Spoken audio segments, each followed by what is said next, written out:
Hey, welcome back to Math with Patrick. Today is March 4th, and we have problem number 63 from this Daily Epsilon calendar to solve today. Alrighty, so today's answer is 4. That's today's date. And this whole thing is 4, apparently. And, well, okay, I see that we have something going on in here, and then we're squaring it. So that means that this whole thing is a 2, because, well, 2 times 2, or 2 squared, is 4. So I want to set out and show, here I'll say want to show, usually you can abbreviate that to WTS, want to show that this whole thing is equal to 2. So what is this like what is that? This here is a capital letter pi. You've probably seen the letter pi before, usually in reference to that 1.34, 3.14159, so on and so forth number. And maybe if you've worked with prime numbers, you've seen pi being the name of a function that counts the number of primes below a certain value. Here, this capital pi is talking about a product. So just to give you an example, if I did like capital pi from n equals 1 to 5 of n, this is asking you to first start at the number 1, and then, well, just plug in a 1 there, and then multiply the next number, and you increment the n up to a 2. And so then I assume that n is a 2 now, then I put the 2 here, and then I multiply the next thing, and I increment it up one more time, and you keep going up until you reach your highest value. So 5 is when I'm going to stop. I'll put the 5 here, and I don't need to keep multiplying. So this notation just expresses a repeated product. And if you're curious, this number right here is 5 factorial, or 120. The interesting thing with this problem is that our upper bound is infinity. So not only is this a repeated product, this is an infinite product. And maybe you're going to think like, oh, if I'm multiplying an infinite number of numbers together, how do I know the eventual product? But you might actually know a little bit about this already. Let's say I did this. I'm multiplying an infinite number of 1/2s together. You can imagine this as, a half times a half times a half times a half infinitely.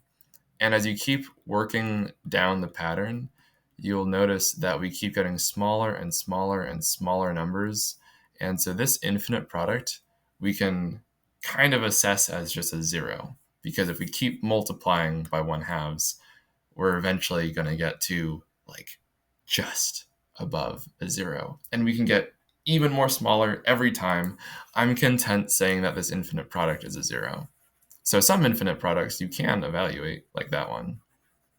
If we did an infinite product of 1s, well, that's just going to be 1. So something that looks like this is going to be, well, 1. And then if it were a 0, that's just a 0. So there's a lot of infinite products that do have answers that make sense.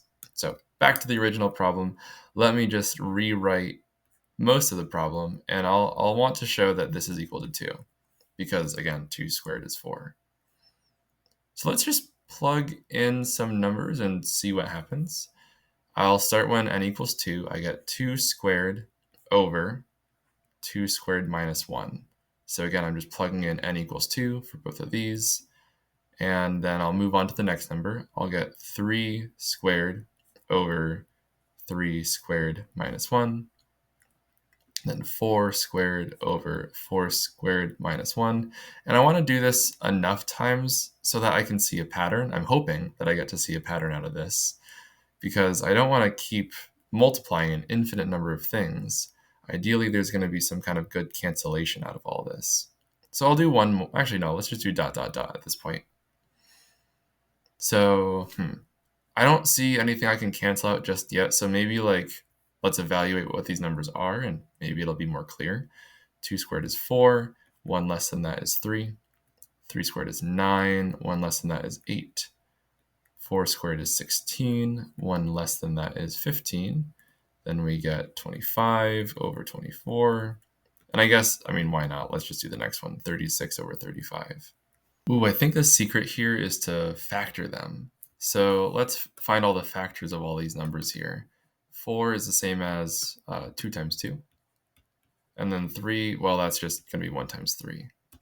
9 is 3 squared, and then we can factor 8 as 2 and 4. Let's get 16's factors, and then 15's factors, 25's factors, and then 24, and then 36, and 35 is 5 times 7. So what I noticed here is that the n squared minus 1 is a difference of squares. Or in other words, I mean, like looking at these, I have a square number here, then they're being subtracted, and then technically 1 is a square number because 1 times 1 is still 1. And to factor a difference of squares, you could do, let's see, for here it'd be n plus 1 and n minus 1. If you like multiplied everything out, then you would get, well, what we started out with, which is n squared minus 1.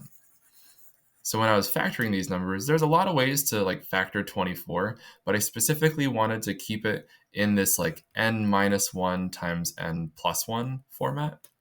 And now I'm noticing some good cancellations. So like these two 3's on top are going to cancel out with the other 3's around them. And then these 4's are going to cancel out with those 4's. And then same thing with these 5's.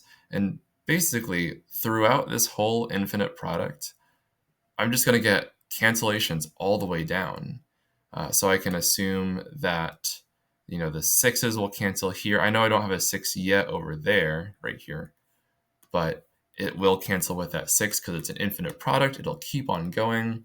And then even that 7, I know I don't have any pairs with the 7 just yet, but it's also going to cancel out with those 4 7's.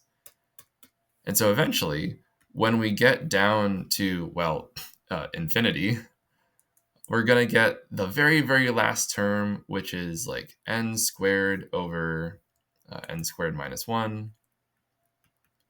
We'll be able to factor this n squared minus 1 as n minus 1 and then n plus 1. And let me just write out that n squared as, n times n. And let's see how these cancellations happen. Looks like if I assume this is my final term, this is the last one that will ever be here, then it looks like I'm just trying to figure out how far these cancellations reach or how far they go. So it looks like I'm canceling this 4 with the next one. And so if I assume that this right here is where my product ends, I should still be left with these two factors because the previous two, or the numerator, the factor in the numerator here and the factor in the denominator here are canceled with some factors in the previous fraction. So if I extend that thinking all the way down to the very, very end, the n right here is going to cancel. Let's see, I'll cancel like that just to kind of mirror the same direction that I was canceling earlier. So that n is going to go away, as is this n minus 1. And so I will just be left with this n over n plus 1, and then anything that I had at the start. And I just realized that I didn't cancel out these 2's. So let me get that canceled out too. Okay. So all of these factors cancel out except for this 2 and this 1. And then finally, it's an infinite sum, so there isn't going to be a last one. But you can imagine all of the middle factors all cancel out except for this last one right here. So actually, this is a convenient formula for maybe instead of considering an infinite sum, considering a finite sum with maybe a large number at the top.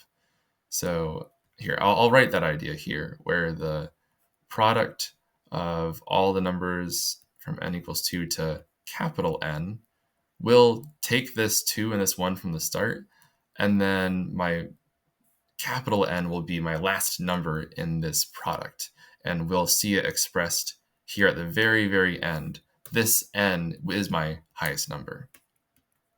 So this right here is a nice closed form expression for the infinite, or I guess technically the finite product that we had from before. So let me get this new formula that I just got right here. So I'm pretending that instead of infinity, I have some terminating number at the top, and I notice that all of those factors cancel out except for the 2 and the 1 at the start, and then this n and this n plus 1, which will be my highest number. So that's why I'm using a capital N right there. Just to simplify, this is 2 times n over n plus 1. Now, to make it relate back to the original problem with that infinite product, I could just take the limit as n approaches infinity. And that's effectively going to be the same thing as saying that n is infinity. So let's see, I'll say that the infinite product when n starts at 2 is going to be the same as when I take the finite product with some number on the top, but just assume a limit, as in it's going to approach infinity. And I'm using this notation just because I don't quite know how to do algebra with infinities, but I do know it in terms of limits. So that's why I'm using limits here. Let's see, let me finish off that infinite product, or sorry, rather the finite product as n approaches infinity. That formula right here. And this is going to be the same as limit as n approaches infinity of 2 times n over n plus 1. And I'm just using this kind of closed form formula that I found earlier by crossing off all these factors. Now, all we really got to do is figure out, well, what's going to happen as n approaches a really, really large number to this fraction. And you might have even noticed back up here where I'm writing out numbers that actually, well, here, hold on, I guess this is a little bit different because this top number is bigger, whereas if I'm looking down here, the bottom number is bigger. But when we have fractions where the numerator and denominator differ by 1, and we start getting larger and larger numbers, this difference of 1 is going to be very, very minimal, especially when we start getting like massive numbers. If I have the right number of digits here, this is obnoxiously close to the number 1. And as these numbers get bigger and bigger, as n tends towards infinity, this fraction, this one down here, is going to tend towards the number 1. So I have 2 times basically the number 1, and so this is just a 2. So here's me kind of formalizing everything with limits, but you don't necessarily have to use them. I just figure it's the most mathematically accurate way.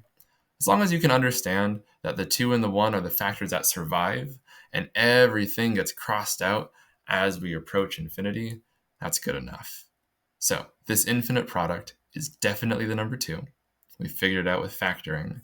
And once we know that this is 2, squaring it gives us 4. And that's today's date. So I think we're all done. Here is my solution, and I'll catch you tomorrow. All right, I'll see you then.